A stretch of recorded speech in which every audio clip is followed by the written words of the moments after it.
ఆంధ్రప్రదేశ్ రాష్ట్ర డిప్యూటీ సీఎంగా పవన్ కళ్యాణ్ గారు రాణిస్తున్న విషయం మనకందరికీ తెలిసిందే. ఇక ఇదిలా ఉండగా పవన్ కళ్యాణ్ గారు తన విజన్ను కలెక్టర్ల సదస్సులో చెప్పేశారు. మంత్రివర్గం కూర్పునకు ముందు అందరూ పవన్ కళ్యాణ్కు హోంశాఖ కేటాయిస్తారంటూ పెద్ద ఎత్తున ప్రచారం చేశారు. కానీ తాను ఏరుకోరి గ్రామీణాభివృద్ధి, పంచాయతీరాజ్ మంత్రిత్వ శాఖలను తీసుకోవడం వెనుక ఉద్దేశం ఏమిటో కలెక్టర్ల కాన్ఫరెన్స్లో బయటపడింది. గ్రామాల అభివృద్ధి ఎంత అవసరం, పట్టణాలు నగరాలతో పాటు గ్రామాలను ఏ విధంగా తీర్చిదిద్దాలనే విషయంలో పవన్ కళ్యాణ్ గారు ఫుల్ క్లారిటీతో ఉన్నట్లు ఈ కాన్ఫరెన్స్ ద్వారా తెలిసింది. అందుబాటులో ఉన్న వనరులను ఉపయోగించి రాష్ట్రాన్ని ఏ విధంగా అభివృద్ధి చేసుకోవచ్చో పవన్ కళ్యాణ్ గారు పోసుకొచ్చినట్లు వివరించారు.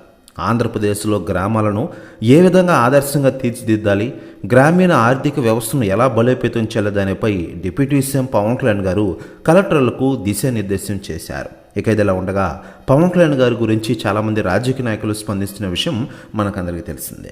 ఇక ఇదిలా ఉండగా లేటెస్ట్గా అందుతున్న సమాచారం ప్రకారం పవన్ కళ్యాణ్ గారి కోసం మాజీ సీఎం వైఎస్ జగన్ గారు వస్తున్నారట.